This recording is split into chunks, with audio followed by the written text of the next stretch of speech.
Selamat datang di channel Catatan Misteri ke-13. Di video kali ini saya akan mengijazahkan sebuah amalan pengasihan yang dinamakan dengan hizib mahabbah yang apabila diamalkan dengan baik akan membuat kita disenangi oleh orang lain dan membuka aura wajah kita sehingga bersinar bagai bulan purnama. Insya Allah. Jangan lupa klik tombol subscribe, tombol suka dan tombol bagikannya ya. Agar lebih banyak lagi orang yang dapat merasakan manfaat dari hizib mahabbah ini. Amin. Selamat menyimak.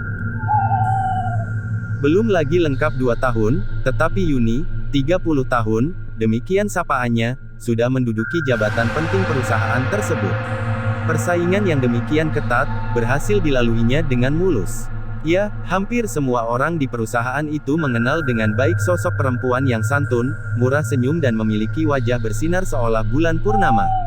Sudah menjadi rahasia umum, keberhasilan Yuni di dalam bidang kerjanya, marketing, selain menambah jaringan baru, ia juga berhasil membuat distributor yang selama ini nakal dengan cara selalu mengulur waktu pembayaran, kini selalu membayar tepat waktu, bahkan beberapa di antaranya mengirimkan pembayaran di depan untuk mendapatkan diskon yang lebih tinggi lagi. Suatu hal yang belum pernah terjadi selama perusahaan itu berdiri. Seperti biasa, beberapa orang yang telah mengabdi sekian lama menjadi penasaran, dan mencoba mencari-cari kesalahan Yuni. Alih-alih mendapatkan kesalahannya, tiap bertemu dengan Yuni, entah kenapa mereka jadi tak sampai hati bahkan berbalik menjadi iba.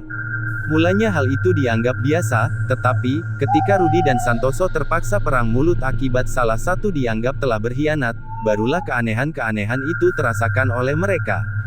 Jangan-jangan, Yuni punya pegangan dari orang tua yang benar-benar mumpuni, demikian gerutu Rudy pada suatu hari. Maksudnya bagaimana? Tanya Santoso penasaran. Rudy pun lalu menguraikan panjang lebar, kenapa Santoso jadi berbalik mau membantu Yuni. Sambil menepuk dahi seolah diingatkan sesuatu, Santoso pun berteriak, "Iya, kenapa ya?" Singkat kata, beberapa bulan kemudian, Rudy pun dipromosikan oleh perusahaan untuk menjadi kepala cabang Jawa Timur yang berkedudukan di Surabaya. Tetapi entah kenapa, Rudy yang selama ini dikenal sebagai sosok yang terlalu percaya diri mendadak jadi berubah. Hati kecilnya berkata, jangan-jangan, aku tidak mampu mempertahankan apa yang telah dicapai selama ini. Kalau itu yang terjadi, selain malu besar, bisa-bisa aku bakal dipecat. Berbagai pikiran dan perkiraan pun berkecamuk dalam benak Rudy sehingga membuatnya jadi frustasi. Mau bertanya pada Yuni rasanya malu, tidak bertanya, ia tak akan pernah berhasil mendapatkan jawabannya. Ya, sekali ini Rudy dipaksa memakan buah si malakama. Setelah menimbang-nimbang sekian lama, akhirnya Rudy pun memutuskan untuk bertanya langsung pada Yuni tentang berbagai strategi, serta cara menundukkan hati para distributor yang nakal. Gayung pun bersambut, Yuni yang juga dikenal senang berbagi ilmu kepada teman-temannya, langsung menjawab ketika Rudy meminta waktu untuk sekadar berbincang di rumahnya. Bagaimana jika nanti malam? Tanya Yuni. Baik, aku datang sekitar pukul 7 ya, jawab Rudy dengan bersemangat. Yuni hanya mengangguk tanda setuju dan langsung tenggelam kembali dalam pekerjaannya. Malamnya, setelah sejenak berbasa-basi, Rudy pun mengungkapkan keperluannya. Aku datang cuma untuk meminta saran, cara apa yang digunakan agar produk perusahaan tersebar dan para distributor kita mau membayar dengan tepat waktu, tanya Rudy. Kita sama-sama kuliah di Fakultas Ekonomi, jadi, yang dipakai tidak lebih dari beragam teori dan pengembangan dari marketing mix, jawab Yuni sambil tersenyum. Rudy semakin frustasi setiap mendengar jawaban Yuni.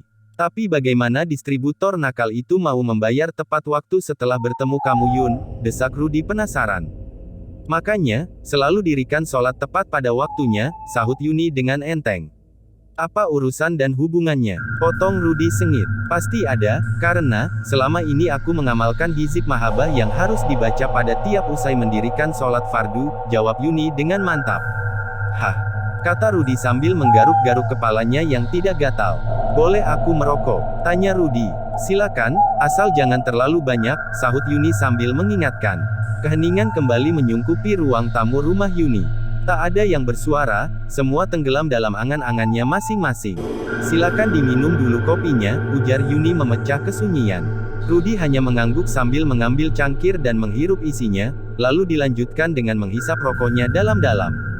Ternyata, demikian gumam Rudy. Bolehkah kalau aku turut mengamalkannya?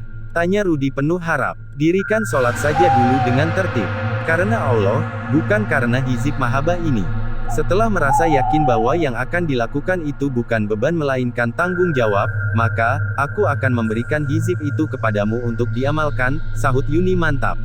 Padahal 2 hari lagi aku harus berangkat ke Surabaya, desak Rudy yang mulai menyadari kesalahannya betapa selama ini ia tidak selalu mendirikan sholat, kecuali sholat Jumat. Allah Maha mengetahui dan tidak pernah ada kata terlambat, kata Yuni membesarkan hati temannya yang terlihat tampak menjadi lebih gelisah.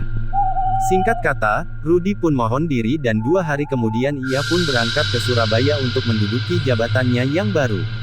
Pada bulan ketiga, pagi-pagi, Rudy datang ke Jakarta untuk memberikan laporan hasil kerjanya selama ini.